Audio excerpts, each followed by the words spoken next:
आज जीवन सुंदर आहे या विषयाच्या अनुषंगाने मी तुमच्या समोर बोलणार आहे. मुळात मला पहिल्यांदाच एक क्लिअर करायचंय की मी तुम्हाला काही मार्गदर्शन वगैरे करणार नाही. माझा तो अधिकार नाही. तुम्ही असं वागा मग हे असं होईल, तुम्ही ते करा, हे असं काही सांगायच्या फंदात मी पडणार नाही. मी सरळ सरळ तुमच्यासोबत गप्पा मारणार आहे. माझ्या आयुष्यातले 2-5 अनुभव तुमच्यासोबत शेअर करेल. जे चांगलं ऐकण्यात वाचण्यात आलं ते तुमच्या समोर मांडायचा प्रयत्न करेल. कारण माझा विश्वास आहे की असं कुणी कुणाला आयुष्यात बदलू शकत नाही. वामनराव पैंचं खूप सुंदर वाक्य आहे की तुम्हीच तुमच्या जीवनाचे शिल्पकार आहात. मला वाटतं आपल्यालाच घडायचं. आणि मी असं जेव्हा भाषण वगैरे करायला लागलो, लोक गर्दी करायला लागले, टाळ्या वाजवायला लागले आणि मग थोडासा माणसाला अहंकार होतो. आणि मी एक दिवशी असंच जरा वडिलांना म्हटलं, कशाला ही भाषण करायची. वडील म्हटले काय झालं. म्हटलं भाषण वगैरे करून जर समाज बदलणार नसेल तर हे भाषण करायला काय अर्थ आहे का. वडील हसून म्हटले, समाज विमाज बदलेल म्हणून तू काय बोलू नको. म्हटलं मग. म्हटले बोलून बोलून तू एकटा जरी सुधारला ना तरी आमच्या दृष्टीने ते फार मोठं काम. म्हणून बोलून समाज विमाज बदलेल मला माहित नाही, पण बोलून बोलून आपल्यामध्ये किमान परिवर्तन होईल का, किमान त्या परिवर्तनाची सुरुवात आपल्यापासून होईल का, मला वाटतं त्याच्यासाठी प्रयत्न करायचा. आणि म्हणून मी सुरुवातीलाच सांगेन, तुम्ही माझ्या हो मध्ये हो मिसळण्याचा प्रयत्न करू नका. माझ्याच काय कुणाच्याच हो मध्ये हो मिसळू नका. कुणी सांगितलं हे करा म्हणून तिकडे पळालो, कुणीतरी सांगितलं आता हे करून बघा म्हणून त्याच्या पाठीमागे धावलो. हे असं काही करू नका. मला वाटतं चिकित्सा करायला, चांगलं वाईट खरं खोटं, समाजाच्या माझ्या हिताचं नेमकं काय, त्याची चिकित्सा करावी, धावून सुलाखून पाहावं आणि बरं वाटलं तर मग स्वीकारावं. आम्ही कोणतीही चिकित्सा करत नाही आणि मग कुठल्या तरी प्रवाहाच्या पाठीमागे आम्ही धावत राहतो. आणि ठराविक टप्प्यावर गेल्यानंतर कळालं की अरे आपण चुकीच्या दिशेने पळत होतो. आणि मग तोपर्यंत फार मोठा वेळ आणि फार मोठं अंतर निघून गेलेलं असतं. आणि म्हणून चिकित्सा करावी आणि मग हो मध्ये हो मिसळावा. आम्ही पुढे पाहण्याच्या ऐवजी बऱ्याचदा आम्हाला मागे बघण्यात इंटरेस्ट असतो. हल्ली तुम्ही रोज बघा वर्तमानपत्रात, रोज कुणीतरी कुठल्या तरी महापुरुषाविषयी काहीतरी भाष्य करतं, त्यातून अनेक वादविवाद. मला तर असं वाटतं मागे किती बघायचं ना हे सुद्धा ठरवलं पाहिजे साहेब. मागे बघितलंच पाहिजे, नाही असं नाही, पण किती मागे बघायचं हे ठरवता आलं पाहिजे. मागे किती बघावं माहितीये. गाडी चालवताना ड्रायव्हरला जर मागे बघायचं असेल तर एक छोटा आरसा असतो आणि पुढे जर बघायचं असेल ना मोठी काच दिलेली असते. पुढे बघण्यासाठी मोठी काच आहे आणि मागे बघायला छोट्या आरशात दिसेल ना तेवढंच मागं बघू. आपण जर मागच वळून बसायला लागलो तर पुढे जाणार कधी. म्हणून मागे किती डोकवायचं आणि कुणाच्या किती हो मध्ये हो मिसळायचं ते ठरवून घ्या. चिकित्सा करा, पटलं तर स्वीकारा आणि पुढे निघा. हो मध्ये हो मिसळण्याचे अनेक तोटे. मी पुण्यामध्ये जिथे राहतो माझ्या त्या बिल्डिंगच्या खालीच एक गार्डन आहे. त्या गार्डन मध्ये एक आजी आणि तिच्या 4 मैत्रिणी रोज गप्पा मारत बसलेल्या असतात. मी रोज त्या गार्डनच्या समोरून जातो.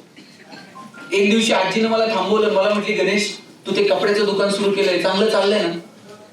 सर माझं कोणतंच कपड्याचं दुकान आहे. आपण काय करायला पाहिजे. मी थांबून आजीला म्हणायला पाहिजे होतं, आजी तुझा काहीतरी गैरसमज होतोय, माझं काही कपड्याचं दुकान नाहीये, विषय तिथे संपला असता. पण आपल्याला सवय आहे पुढे नागायला लागता. आजी म्हणली कपड्याचं दुकान कसं आहे. म्हटलं 1 नंबर. आजी दुसऱ्या दिवशी परत भेटली. मला म्हणली, गणेश तू ते भांड्याचं दुकान सुरू केलंय. म्हटलं एकदम जोरात. आजी रोज नवीन धंदा शोधून काढायची. मी पण तिच्या हो मध्ये हो मिसळायचो आणि पुढे निघायचो. आज जरा गडबडीत होतो, सकाळी निघालो. आजी तिच्या 4 मैत्रिणींसोबत बसलेलीच होती. माझ्यासोबत पण 4 मित्र होते. त्या 4 मित्रांनी आम्ही गप्पा मारत निघालो होतो. आजीनं परत थांबवलं. आजी मला म्हणली, गणेश तू ते मेडिकल सुरू केलंय. म्हटलं हा छान चालेल. माझे मित्र म्हटले कसलं मेडिकल आणि कधी सुरू केलं. अरे म्हणलं कशाचं मेडिकल आणि कशाचं काय. आजीला कदाचित स्मृतिभ्रंश म्हणून आजी विसरते. मी माझ्या मित्रांना सांगत होतो आजीला स्मृतिभ्रंश आणि माझ्या कानावर आलं. आजी तिच्या मैत्रिणींना सांगत होती, मी म्हटलं होतं ना तुम्हाला याच्या डोक्यावर परिणाम.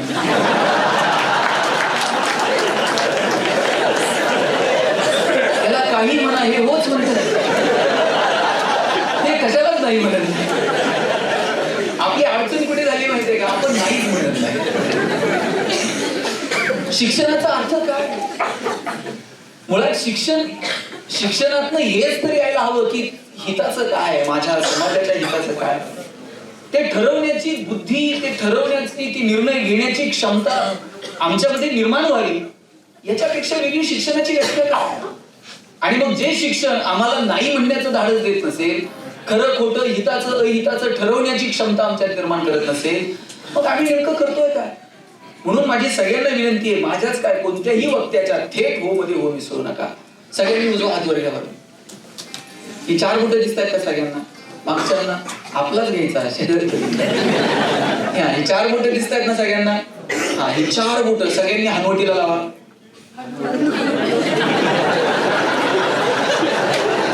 तुमच्याकडे कपाळाला हनवटी म्हणतात, मी हनवटीला सांगितलं, तुम्ही कपाळाला लावा. तुम्ही लावला म्हणून आपण एक वेळी अनुकरण समजू शकतो चांगल्या गोष्टींचं, पण आम्ही अंधानुकरण करायला लागतो आणि तिथे गडबड होऊन जाते. मला वाटतं अंधानुकरण करू नये, चांगल्या गोष्टींचं एक वेळ अनुकरण समजू शकतो, पण आमची अडचण तिथे झाली की आम्ही अंधानुकरण करायला लागलो, कोणत्याही गोष्टीची चिकित्सा न करता त्या गोष्टी स्वीकारायला लागलो आणि तिथे गडबड होऊन गेली. जगणं सुंदर करण्याचा कोणता फॉर्म्युला आहे, कोणतं कॉस्मेटिक प्रोडक्ट आहे? हे आवाज थोडासा रिटर्न येतोय माहिती. असं कोणतं कॉस्मेटिक प्रोडक्ट आहे की ज्याच्यामुळे आमचं जगणं सुंदर होईल? मेडिकलमध्ये अशा कोणत्या टॅबलेट आहेत की ज्याच्यामुळे जगणं सुंदर होऊ शकेल? मला असं वाटतं की अशी कोणतीही साधनं नाहीये की त्या साधनांमुळे जगणं सुंदर होऊ शकेल. साधनांमुळे जगणं सोपं होईल, साधनांमुळे जगणं सुलभ होईल, पण साधनांमुळे जगणं सुंदर होईलच किंवा ते सुखी होईलच याची खात्री मात्र देता येऊ शकत नाही. आणि दुर्दैवानं आम्ही फक्त साधनांच्या मागे लागलो. हा, साधनं निर्माण करणं हे चूक नाहीये, नवनवीन साधनांची निर्मिती झाली पाहिजे, त्यातून माणसाचं जगणं सोपं सुलभ झालं पाहिजे. पण आम्हाला जर आमचं जगणं सुखी करायचं असेल, समाधानी करायचं असेल, आमचं जगणं सुंदर करायचं असेल, तर त्याच्यासाठी कधीतरी आम्ही स्वतःच्या अंतर्मनात थोडंसं डोकून बघितलं पाहिजे. आम्हाला सगळीकडे बघायला वेळ आहे पण अंतर्मनात बघायला वेळ नाही. आणि माझा दावा आहे की माणूस अंतर्मनात डोकायला घाबरतो. इतर प्राण्यांच्या तुलनेत माणूस थोडासा भित्र आहे. ते अंतर्मनात डोकायला घाबरतो. त्याला वाटतं नाही नाशिकमध्ये सुख सापडलं ना पुण्यात जाईल, नाही पुण्यात सापडलं ना मुंबईमध्ये जाईल, नाही मुंबईत सापडलं दुसऱ्या देशात जाईल. ते बाहेर इकडे अनेक गोष्टी फिरत बसेल पण अंतर्मनात डोकायला घाबरतो, कारण त्याला माहितीये आत नाही सापडलं मग जायचं कुठं? मग तर काहीच उरत नाही. रेल्वेतनं एक प्रवासी खाली उतरला, टीसीनं उतरवलं आणि टीसीनं त्याला विचारलं जरा तिकीट दाखव. त्यानं मागचा खिसा बघितला, दोन्ही पॅन्टचे खिसे बघितले, पुढचे खिसे बघितले, 4ही खिसे उलटे पालटे करून चेक केले. तिथं शेजारी एक प्रवासी होता, तो म्हणला ओ पॅन्टचे खिसे बघताय, जरा शर्टचा पण बघा की. तुम्हाला म्हटलं माहित आहे शर्टचा राहिला, पण तिथं नाही सापडलं मग संपलीच की सगळे. माणूस घाबरतो आत डोकवायला आणि त्या भीतीपोटी असुरक्षिततेच्या भावनेतून माणूस नको त्या मार्गाने धावायला लागतो. मगाशी मी जसं म्हटलं ना, माणूस हा थोडासा भित्र आहे, कमालीची असुरक्षितता आहे आणि त्यामुळे तो साठवायच्या मागे पळतो, कुठे थांबायचं ते समजत नाही आणि त्यातून मग दुःखाच्या वाटा सुरू होतात आणि आनंदापासून आपण दूर निघून जातो. तुम्ही पेपरला वाचला असेल मागच्या आठवड्यामध्ये, एक भिकारी बेवारसपणे त्याचा मृत्यू झाला. म्युन्सिपाल्टीच्या लोकांनी येऊन त्याचा अंत्यविधी केला आणि तो ज्या झोपडीत राहत होता त्या झोपडीचं नंतर पाहणी केली तर त्या झोपडीमध्ये 3-4 पोते भरून पैसे सापडले. जवळजवळ 87-88 लाख रुपये त्याच्याकडे होते. त्यानं वेळीच निवृत्ती घेतली असती त्याच्या व्यवसायात तर.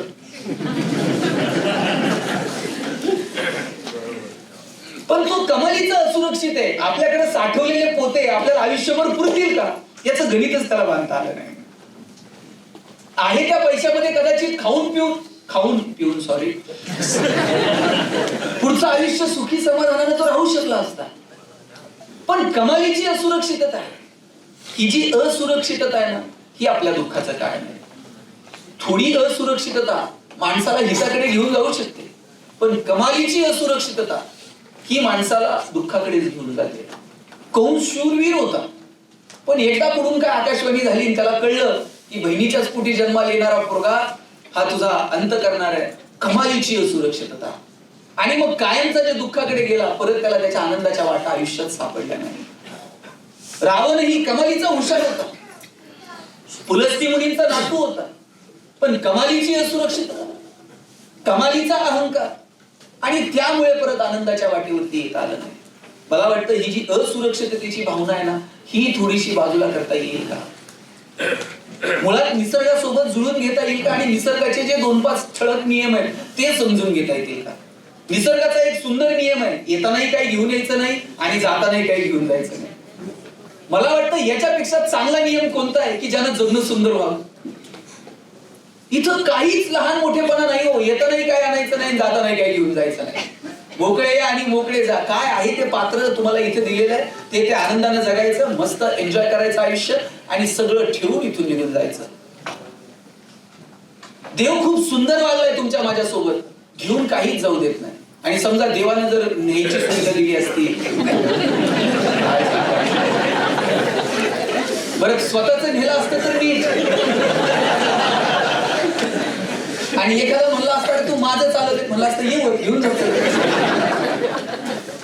किती सुंदर वागलाय देव आपल्यासोबत. एक तर जन्माला येण्याचे संकेत 9 महिने आधी मिळतात, जाण्याचे संकेत 9 मिनिट पण आधी मिळत नाही. कुणीतरी जन्माला येणार आहे हे 9 महिने आधी कळत, पण कुणीतरी आपल्यातून जाणार आहे हे 9 मिनिट पण आधी कळत. आणि मला सांगा, 9 महिने आधीच जर आपल्याला जाण्याचे संकेत आले असते तर 9 महिने आधीच पत्र आलं असतं, हा तुमचं अटकले बरं का, हिशोब काय परिस्थिती झाली असती माणसाची. देव येण्याचे संकेत देतो, जाण्याचे संकेत देत नाही. उपकार आहे भगवंताचे आपल्यावरती. येतानाही काही घेऊन यायचं नाही, जातानाही काही घेऊन जायचं नाही. साधा साधा सरळ हिशोब ठेवलाय देवाने. मला वाटतं आयुष्यातला प्रत्येक क्षण आनंदानं जगावं, कोणत्या गोष्टी कुठे थांबवाव्यात ते कळावं, कुठपर्यंत काही गोष्टी ताणाव्यात ते समजावं, अहंकार बाजूला ठेवून आनंदाच्या छोट्या छोट्या क्षणांना सामोरं जाता येईल का त्याचं तारतम्य ठेवावं. किती सुंदर आहे आयुष्य. बरं, हे आयुष्य परत कधीच मिळणार नाही. माणसाला त्याच्या आयुष्याच्या क्षणभंगुरतेची जाणीव असली ना तर जगणं सुंदर होतं. आपल्या आयुष्याला मर्यादा आहे, आपल्याला कधीतरी थांबायचंय याची जाणीव आपल्याला कायम असली पाहिजे. ही जाणीव असली ना की माणसं जमिनीवर राहतात, की आपण कधीतरी जाणार आहोत, आपल्याला कधीतरी थांबायचंय, आपण पाहुणे आहोत इथे. पण जेव्हा ही जाणीव बाजूला जाते आणि आपण अमरत्वाचा पट्टा घेऊन जन्माला आलेलो आहोत अशी भावना मनात येते ना, मग अहंकार सुखावतो.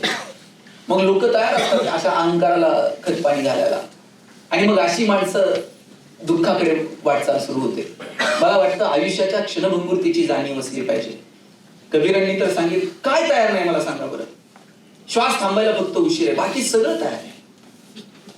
कॉर्पोरेशनवाल्यांनी शेड तयार करून ठेवले, पांढऱ्या कापडावाल्यांनी तागे तयार करून ठेवले, बांबूवाल्यांनी बांबू साळून ठेवले, मडकेवाल्यांनी मडके थापून ठेवले, रडणारी सुद्धा तयार, सगळं तयार. श्वास थांबायला फक्त उशीर, संपलं सगळं.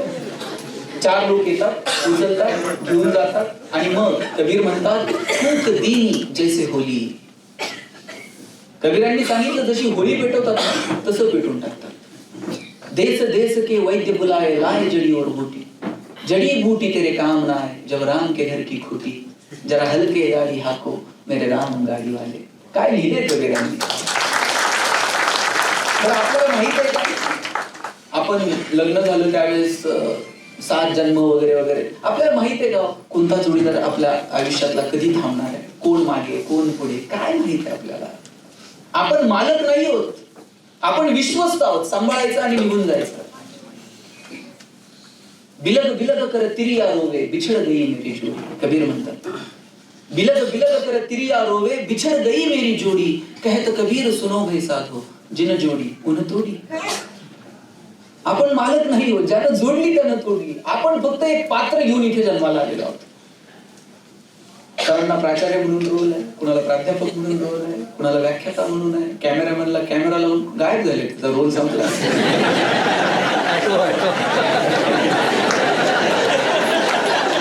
माफ करा, रोल संपला म्हणजे ते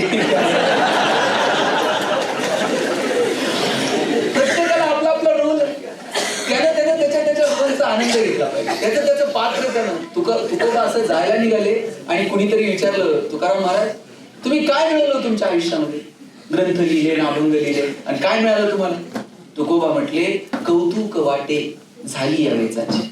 जगाला काय वाटतं माहित नाही, पण आमचं आम्ही जे जगलो ना, आमचं आम्हाला मात्र कौतुक वाटतंय.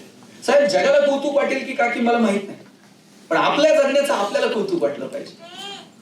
काकीने छान पुस्तक लिहिलंय, कविता वाचून. अरे आपण आपल्या आपल्या धुंदीत आपल्या मस्तीत जगता आलं पाहिजे.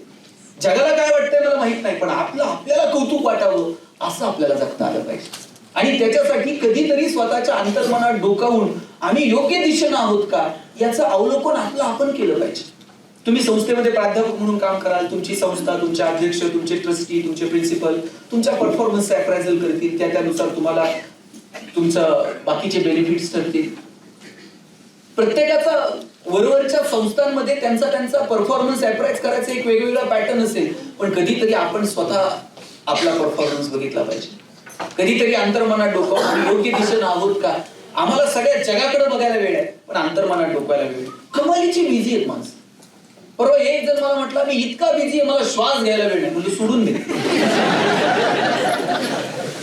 अरे घेतलेला श्वास परत सोडता येईल की नाही याची खात्री नाही. आणि आपण नेमके बिझी कशात आहोत. ते आयुष्य परत मिळणार नाहीये, त्याचा मस्त आनंद घेता आला पाहिजे. छोट्या छोट्या गोष्टींचा आनंद घेत आम्हाला पुढे चालता येईल का.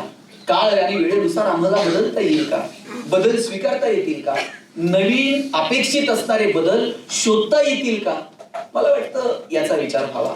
3 प्रकारची माणसं असतात. काही बदल स्वीकारतात, काही अपेक्षित बदल शोधतात, आणि काही शोधलेलं काही स्वीकारत नाही, ते आहे तसेच राहतात. काय स्वीकारावं काय स्वीकारू नये याचं तारतम्य ठेवून आम्हाला काळ आणि वेळेनुसार बदलता आलं पाहिजे. आम्ही जर बदललो नाही तर आम्ही टिकू शकणार नाही. मी आता ही सगळी चित्रफित बघत होतो. काळ आणि वेळेनुसार आमूलाग्र बदल संस्थेमध्ये केले, म्हणून आज संस्था टिकली, वाढली, बहरली. नवनवीन तंत्रज्ञान विकसित झालं पाहिजे. मगाशी सर सांगत होते, भाऊ कधीच स्वतःच्या ऑफिसमध्ये बसले नाही, वर्कशॉप मध्ये जाऊन बसायचे. इंजिनिअरिंगच्या पोरांनी हे केलं पाहिजे, ते केलं पाहिजे, हे करा. काळ आणि वेळेनुसार बदला. आम्ही जर बदललो नाही तर टिकणार कशी. मी परवा एका आयटी कॉलेजला गेलो होतो. मी विचारलं कुठले कुठले कोर्सेस आहेत. अरे म्हटलं बदला आता. एक काळ होता की इंजिनवर काम करणाऱ्यांना प्रचंड स्कोप होता. आता गाड्यांमधून इंजिनच गायब होतो. तुम्हाला बदलावं लागेल. येणाऱ्या काळामध्ये इंजिन, आता बॅटरीवरच्या गाड्या येतील. तुम्ही किती दिवस इंजिन शिकवणार आहात. काळ आणि वेळेनुसार जर तुम्ही बदलला नाही तर तुम्ही टिकू शकणार नाही. आणि जर टिकलाच नाही तर तुम्हाला कसे करायचं. काळ आणि वेळेनुसार नवीन तंत्रज्ञान स्वीकारलं पाहिजे, नवीन बदल स्वीकारले पाहिजे, नवीन बदल आपण स्वतःहून घडून आणले पाहिजे, आणि क्षणाक्षणाचा आनंद घेता आला पाहिजे. मला एक सांगा, पूर्वी आता माझे जी वडीलधारी माणसं आहेत, तुमच्या सगळ्यांच्या लग्नाचे अल्बम कोणत्या कंपनीच्या कॅमेऱ्यावर काढले होते. 100% कॉडॅक. साहेब आता कॉडॅक आहे का. आता नाहीये कॉडॅक. कॉडॅकचा जमाना होता माहितीये. 100% कॉडॅक होता. रोल बिल असायचं त्या, ते नवरा नवरी हार घालायला आणि त्याचा रोल संपायला. आणि लग्न झाल्यानंतर ते नवरदेवानं कितीही फोन करू दे, 6 महिने अल्बम मिळत नाही. कित्येकांचे तर आलेच नाही. त्याला विचारलं ना त्या अल्बमचं काय करायचं, फोटो धुवायला दे. कोणत्या नदीवर जातो. कॉडॅकने डिजिटल टेक्नॉलॉजी स्वीकारली नाही. आता कॉडॅक बाजारात आहे का साहेब. आता नाही, केवळ डिजिटल टेक्नॉलॉजी स्वीकारली नाही. माझ्या पिढीनं सगळ्यांनी पहिले मोबाईल कोणत्या कंपनीचे घेतले होते. 3310, 1100, 1600, 1100, 6100, 2600. नोकियाचा जमाना होता की नाही. आता नोकिया आहे का. अँड्रॉइड टेक्नॉलॉजी स्वीकारली नाही, नोकिया नाही बाजारामध्ये. काळ आणि वेळेनुसार तुम्हाला बदलावं लागेल. रविवारी बघा मराठी पिक्चर लागायचा टीव्हीला. धुमधडा 4 वाजता असायचा. धुमधडा, लक्ष्मीकांत बेर्डे, अशोक सराफ, महेश कोठारे एकदम फॉर्म मध्ये असा हातावर हात मारत यायचा. आणि प्रक्षेपण गेलं टीव्हीचं, पोरं म्हणायची मुंग्या लागल्या टीव्हीला पुढं मुंग्या लागल्या. मग एकानं माळगाव जायचं नाही, खालच्यानं म्हणायचं दिसलं, मग वरच्यानं खाली यायचं. वरचा खाली येईपर्यंत परत जाहिरात लागली. आणि रविवारच्या मराठी पिक्चर मध्ये एक जाहिरात हमखास होती, लाईफ बॉय है जहा. माझ्या पिढीच्या सगळ्यांची ही जाहिरात पाठ आहे. लाईफ बॉय है जहा तंदुरुस्ती है. आणि लाईफ बॉयच्या जाहिरातीमध्ये फुटबॉल खेळणारी पोरं दाखवली. आता भारतात सर कधीतरी फुटबॉलची क्रेज होती का. आपल्याकडे जनरली क्रिकेटची क्रेज आहे, पण लाईफ बॉयनं फुटबॉल खेळणारी पोरं जाहिरातीत दाखवली होती. लाईफ बॉयला विचारायचं कोणी फुटबॉल खेळणारी का दाखवली. मोनोपोली होती लाईफ बॉयची. लोक दुकानात जाऊन साबण द्या नव्हती म्हणत, लोक दुकानात जाऊन थेट लाईफ बॉय द्या म्हणायची. आता कुणी विचारायचं लाईफ बॉयला, मग फुटबॉल का ना अमुक का. जमाना होता लाईफ बॉयचा. पण त्यानंतर लक्स मार्केटमध्ये आले. इकडे राजा हिंदुस्थानी पिक्चर हिट झालेला, करिश्मा कपूर एकदम फॉर्म मध्ये. लक्सनं करिश्माला ब्रँड अँबॅसेडर केली. आता लक्सनं करिश्माला ब्रँड अँबॅसेडर केल्यावर फुटबॉल खेळणाऱ्या पोरांकडे कोण बघतंय का?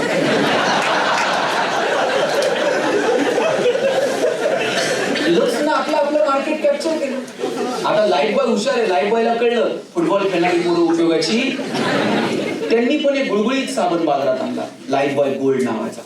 ते लाल रंगाचा ठोकळा साबण काही दिवसांसाठी बाजूला गेला आणि लाईफ बॉय गोल्ड नावाचा साबण आला. आणि त्याची जाहिरात कोण करत होतं? आता फुटबॉल खेळणारी पोरं नाही, कॉलेजचा एक मुलगा आणि मुलगी गाडीवरनं उतरते, रागात निघून जाते. मुलगा विचारतो काय झालं? मुलगी सांगते पसीने की बदबू से परेशान. मुलगा घरी जातो, लाईफ बॉय गोल्ड आंघोळ करून येतो. लाईफ बॉयनं परत आपलं मार्केट तयार. काळ आणि वेळेनुसार बदलावं लागतं, ते सगळ्या कंपन्यांना कळतं. कोरोनाच्या काळामध्ये एक तरी साबण जाहिरात करत होता का? आमचा साबण सुगंधी आहे, हा साबण लावल्यावर तुम्ही गोरे व्हाल. कोरोनाच्या काळात कुणाला गोरं व्हायचं पडलं? सर प्रत्येक साबण एकच जाहिरात करत होता, 99.9% कीटाणू से मुक्ती. आणि त्या मोती साबणाचं गणित तर मला अजून कळलं नाही. ते वर्षभर पुढे असले काय म्हणतात, ते दिवाळीलाच येते. उठा वर्षभर झोपतंय आणि दिवाळीला सगळ्यांना उठवलं. त्यांना आपलं फिरून घेतलं. तुम्ही तिकडे वर्षभर काय कीटाणू मारायचे? गरीबातला गरीब आणि श्रीमंतातला श्रीमंत माणूस मोतीनं आंघोळ केल्याशिवाय त्याला दिवाळी साजरी केल्यासारखं. काय बदल स्वीकारायचे, काय स्वीकारायचे नाही, काळ आणि वेळेनुसार कसं बदलायचं. डोळे विस्पारून जर आम्ही जगाकडे बघत राहिलो ना, मला वाटतं की आम्हाला कळतं की आमच्यामध्ये काय बदल अपेक्षित आहे. मला वाटतं हे बदल आम्ही स्वीकारायला हवे. कोल्ड्रिंक कंपनीने बघा धमाका केला, आता तरी कोल्ड्रिंकचं पेव जरा कमी व्हायला लागलं. नाहीतर मागची जी जनरेशन आहे ना, काय ते कुछ तो तूफानी करते हैं, डर के आगे जीत है. धमाका केला कोल्ड्रिंक कंपनीने. आणि हे सुद्धा ना कुणी मनावर बिंबवलं मला माहित नाही. तुम्ही लग्नाच्या अल्बम मध्ये पण बघा, एक कोल्ड्रिंकची बॉटल आणि 2 स्ट्रॉ. फॅशन येऊन गेली होती. या कंपन्यांनी लोकांच्या मनावरती हे गोष्टी बिंबवल्या आणि एक मार्केट तयार झालं. या मार्केटमध्ये जी माणसं बदलत गेली, बदल स्वीकारत गेली, ती टिकली. आपल्याला जर या सगळ्या कोलाहात जर टिकायचं असेल तर आपल्याला काही बदल स्वीकारावे लागतील. आपल्यामध्ये काही बदल आपल्याला करावे लागतील. आपण जगाचे दोष दाखवतो, जगाच्या चुका दाखवतो, पण कधी स्वतःच्या अंतर्मनात आपण दुखावतो का? प्रचंड चंचल मन, आमच्या क्षणाक्षणाला लोकांविषयीची, समाजाविषयीची, काही प्रोडक्ट विषयीची, काही संस्थांविषयीची मतं क्षणाक्षणाला बदलत राहतात. पण ही मतं बदलत असताना कधीतरी आम्ही ठिकाणावर आहोत का याच्यासाठी अंतर्मनात आम्ही दुखावतो का? ज्ञानोबांनी सांगितलं, ऋणू झुनू रे भ्रमरा, सांडी तो अव गुणू रे भ्रमरा.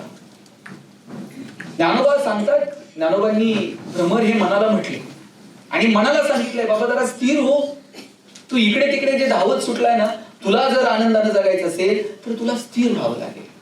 आणि कुठं स्थिर व्हावं लागेल? चरण कमळ गळू रे भ्रमरा. संतांच्या चरणाजवळ जाऊन तुला स्थिर व्हावं लागेल. तोच एक मार्ग आहे की तू स्वतःच्या अंतर्मनात डोकावशील आणि तू योग्य ठिकाणी आहेस का हे जरा चाच पडून बघशील. पण आम्हाला स्वतःच्या अंतर्मनात डोकायला लागेल. आम्हाला इतरांचे दोष काढण्यात आम्ही पटात आहोत. पण आम्ही पण कधीतरी कुठेतरी चुकू शकतो याच्याकडे मात्र आमचं लक्ष नाही. मला असं नेहमी वाटतं की आपण इतरांचं कौतुक करावं. कुणी चांगलं काम करत असेल ना, त्याला म्हटलं पाहिजे, अरे वा छान काम करताय तुम्ही. तुम्ही म्हणा मग फक्त कौतुकच करायचं का? दोष सांगायचेच नाहीत का? दोषही सांगायचे असतात, पण दोष हे कानात सांगायचे असतात आणि कौतुक हे 4 चौघात करायचं असतं. आपण उलट करत आहोत. आपण 4 चौघात दोष सांगतो आणि कौतुक कानात करतो. हे नाही हितच.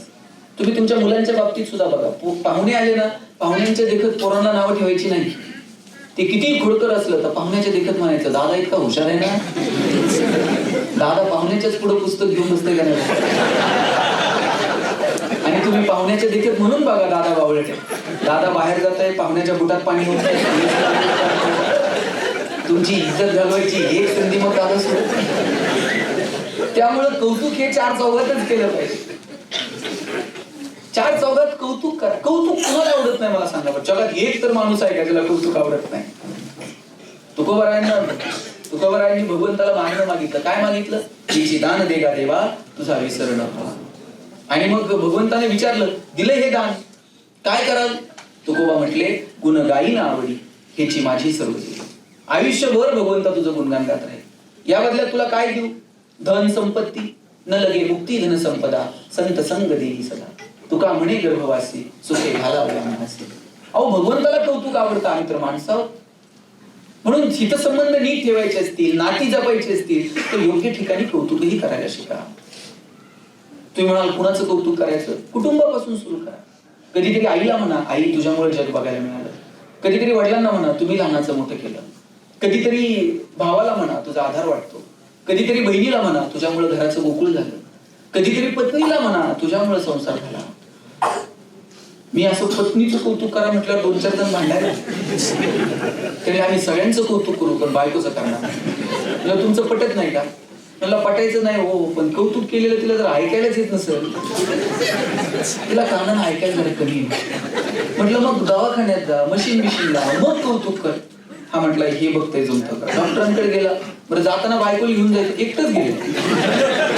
आणि डॉक्टरला सांगितलं, म्हटलं बायकोला ऐकायला येत नाही. डॉक्टर म्हणले बायको पुढे, ती घरी येऊन म्हणजे आता इथून काय उपाय करायचे? तर म्हणले आता पुढे याच्या नादाला लागतात. डॉक्टर म्हणले एक काम कर, घरी जा आणि किती अंतरापर्यंत ऐकायला येत नाही ना तेवढं जरा मोजून ये. मला हे सोपं आहे. घरी गेला, बेल दाबली, पोरानं दारू काढली. बायको किचन मध्ये होती, यानं दारातूनच आवाज दिला, भाजी काय केली? तिकडून काहीच प्रतिक्रिया. याला कळलं दारातून ऐकायला येत.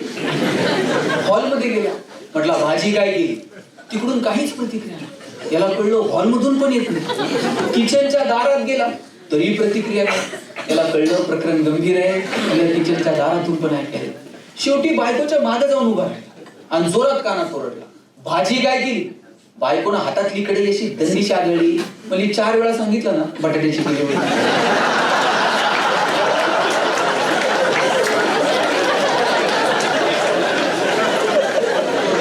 तुम्हाला कळलंच का नाही?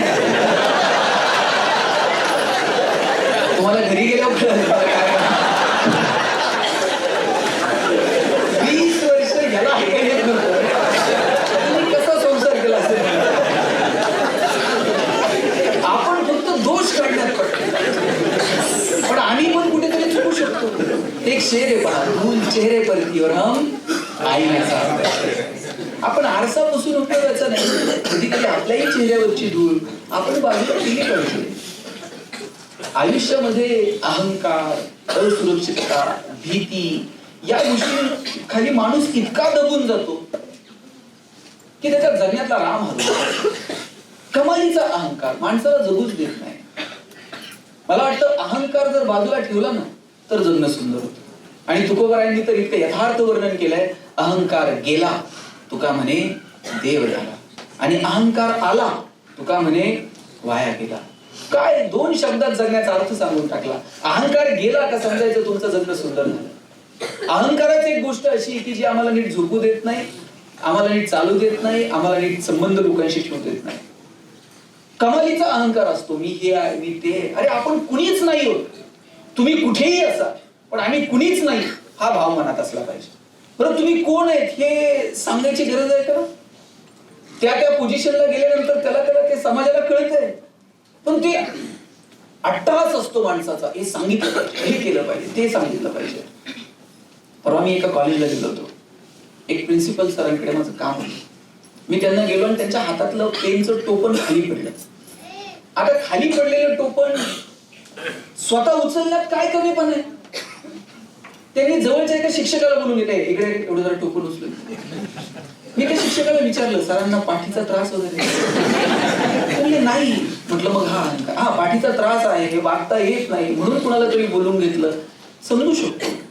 माणसं जितकी उंचीवर ना तितकी विनम्र असली पाहिजे. विनम्रता तुमच्यात जर असेल तरच तो मोठेपणा शोधून दिसतो. एक माणूस असा घोड्यावरती चाललेला होता आणि 4 माणसाशी ओंडका उचलत होती, आणि तो घोड्यावरचा जो माणूस आहे ना तो त्या 4 माणसांना सूचना देत होता, तो ओंडका नीट उचला रे, नीट उचलता येत नाही का, जेवून आलेला नाहीत का, उचलता येत नाही तर काम कशाला करता. आणि तिथून एक माणूस चाललेला होता. त्या माणसानं त्याला विचारलं, अरे बाबा तू त्यांना सूचना देतोय, काठीनं त्यांना सारखं डिवचतोय, ओंडका उचला, त्यापेक्षा तू जर खाली उतरला असता आणि त्याला उचलायला मदत केली असती तर तो लवकर उचलता आला असता. तो म्हटला, तुला माहित आहे मी कोण आहे? मी ठेकेदार आहे म्हणला, मी काय कामगार आहे का? यांनी ओंडका उचलायचा मी देखरेख करण्यासाठी पगार घेतो म्हणले. ते म्हणले असं ठीक आहे म्हणले, बाबा तू घोड्यावरच बस. यांनी थोड्याशा बाहेर बाजूला केल्या, त्या 4 कामगारांना तो ओंडका उचलायला मदत केली आणि पलीकडे रस्त्यावरती नेऊन ठेवला. हात झटकले आणि घोड्यावरच्या ठेकेदाराला म्हटले, मी जॉर्ज वॉशिंग्टन अमेरिकेचा राष्ट्राध्यक्ष म्हणून काम बघतो, कधी गरज वाटली ओंडका बिंडका उचलाय तर मला आवाज द्या, मी पलीकडे असतो. माणसं जितकी मोठी तितकी विनम्र असली पाहिजे. पण हा अहंकार आहे ना आपल्याला जगू देत नाही. रावणाला जर साहेब अहंकार सोडता आला असताना लोकांनी रावणाची पूजा केली असते. इतका विद्वान होता रावण, पण रावणाला अहंकार सोडता आला नाही. सगळ्यांनी सांगितलं, भावानं सांगितलं, बायकोनं सांगितलं, पोरानं सांगितलं की बाबा नको रामाच्या नादाला लागू, घे मिटून. पण कमालीचा अहंकार की नाही, मला कुणी हरू शकत नाही. आणि विनम्रता ही तुम्हाला मरू देत नाही. विनम्रता ही तुम्हाला कायम जिवंत ठेवते, अगदी देह संपला तरी सुद्धा. आजही राम राम आपण रामाचं नामस्मरण करतो. काय राम आहे? अहो, विभीषण ज्यावेळेस शरण येत होता, शेजारी हनुमंतराय उभे होते आणि रामाने विचारलं, ते कोण आहे पलीकडनं येत? ते म्हणले विभीषण, रावणाचा भाऊ आहे आणि साधूही म्हटले, साधू प्रवृत्तीचा आहे, बहुतेक तो तुम्हाला शरण येतोय. विभीषण समोर आला, हात जोडले आणि सांगितलं, मी लंकेश रावणाचा भाऊ आहे आणि प्रभू मी तुम्हाला शरण येतोय. तुम्ही बघा रामाचा साधेपणा. राम हनुमंतरायाला सांगतो, विभीषणाचा राज तिलक करून टाका. म्हणजे का? म्हणजे ज्या दिवशी मी लंका घेईल त्या दिवशी मी नाही, विभीषण लंकेचा राजा. हनुमंतराय म्हटले, अहो असं काय करताय? नाही म्हणले, ज्या दिवशी लंका घेईल त्या दिवशी विभीषण राजा. एखादा म्हटला असता, एक तर उद्या अयोध्येत मला गादीवर बसायचं होतं, आदल्या दिवशी वडिलांनी सांगितलं गादी बिदी काय नाही, राजा बिजा काय नाही, भरताला गादी, रामाला वनवास. आदल्या दिवशी मला वनवासाला यावं लागलं. एक तर अयोध्या गेली, वनवास 14 वर्ष, त्यात माझं चांगलं चाललं होतं, सीतामाईला ह्यानं पळून नेलं. आता एक तर सगळे वानर सेना गोळा करायची, पूल बांधायचा, जायचं, हरवायचं, केवढी रिस्क आहे. आणि ही सगळी रिस्क घेऊन त्याला हरून राजा कोण? विभीषण. असलं कोण? एखादा म्हणला असता, विभीषण नाही, मीच राजा. आणि नुसता राजा नाही, ज्या दिवशी लंका घेईल त्या दिवशी सगळ्या लंकेत फ्लेक्स लागले पाहिजेत, प्रभू राम आपला हार्दिक अभिनंदन. खाली 2-3 लिंबू टिंबू आहेत. राम असलं काहीच करत नाही. राम सांगतो हनुमंतरायाला, विभीषण राजा. आता हनुमंतराय म्हणले, देवा तुम्ही गडबड केली. म्हणले काय? म्हणजे आता अजून तर युद्धाला अवकाश आहे. विभीषण शरण आला आणि तुम्ही त्याला लंका देऊन टाकली. आणि उद्या तुमच्या ताकदीचा अंदाज आला आणि जर रावण शरण आला, मग काय? विभीषण लंकेचा राजा आणि रावण त्याच्या हाताखाली, मग काय करणार? त्यावेळी रामाचे शब्द आहे का?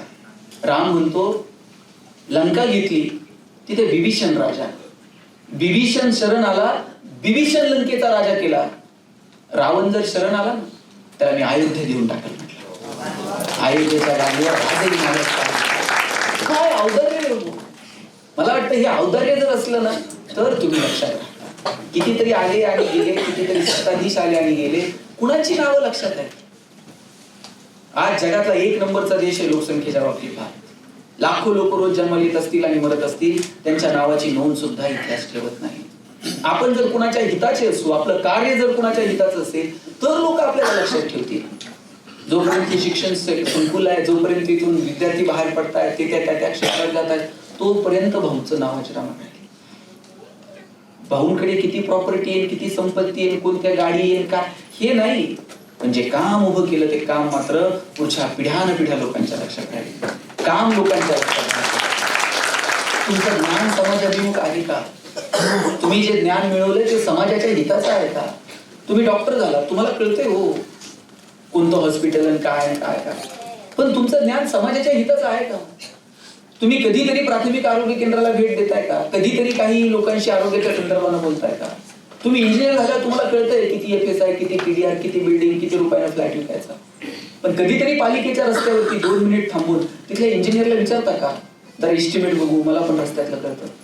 तुमचं ज्ञान जर समाजाच्या हिताचं असेल तर ते ज्ञान काय उपयोगाचं? आणि अहंकार एकमेव अशी गोष्ट आहे की ते तुमच्या ज्ञानाला समाजाच्या हिताचं होऊ देत नाही. म्हणून अहंकार बाजूला ठेवता येईल का? मी कुणीच नाही हा भाव तुमच्या मनामध्ये कायम असेल का? म्हणजे जंगलाचा राजा कोण आहे? आता हे कुणी सांगायची गरज आहे का? आपल्या सगळ्यांना माहित आहे जंगलाचा राजा असते. बरं सिंहाला पण माहिती आहे ते जंगलाचा राजा, पण त्याला काय खुरीखुमी सुचली कुणास ठाऊक. ते जंगलात सगळ्यांना विचार जंगलाचा राजा कोण आहे? तूच आहे बाबा, सिंह आहे. त्यानं लांडग्याला विचारलं, लांडगा म्हणला तुम्हीच आहेत महाराज. कोल्ह्याला विचारलं, ते म्हणले तुम्हीच आहे. शिळेला विचारलं, शिळी तर थरथर कापायला लागली. ते म्हणली अहो तुम्हीच आहे, तुम्ही कुणाला सांगता? जंगलाचा राजा तुम्हीच आहात. सगळ्यांना विचारायची गरज आहे का? तुम्ही आहात हे सगळ्यांना माहित आहे. पण अहंकार आपल्याला थांबू देत नाही. असा आज भरधाव वेगाने निघाला होता. जो दिसेल त्याला विचारायचा जंगलाचा राजा कोण आहे? सिंह म्हटलं काय असं टाईटच चालायचा. हत्ती काय टेन्शन मध्ये येत होतो कोणाच ठाऊक. त्याचं घरात काहीतरी झालेलं आणि यानं त्याला विचारलं जंगलाचा राजा कोण आहे? हत्तीनं असं सोंडेत उचललं, घर फेकून दिलं ना. सिंह त्याला म्हणते तुला उत्तर माहित नाही तर नाही म्हणायचं.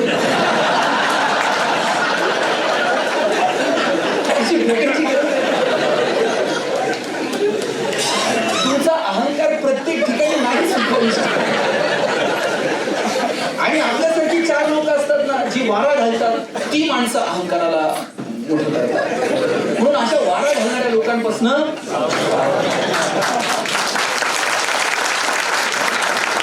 पहिल्या 2-4 जणांनी सांगितलं असतं तू काय विचारायच्या फंदात पडू नको, माहिती ना तुझं तुला थांब, त्याचा अहंकार तिथेच थांबला असता.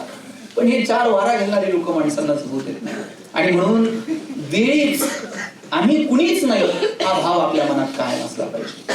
मी कुणीच नाही, काय मजा आहे तुम्ही बघा बरं, त्या भावनेत जाऊन बघा जरा. आम्ही कुणीच नाही होत त्या भावनेत थोडस येऊन बघा. आणि त्या भावनेत येण्यासाठी थोडस स्थिर व्हायला हवं. आता साधनं एवढी मुबलक वाढली आहेत ना, ती आम्हाला त्या अवस्थेलाच येऊ देत.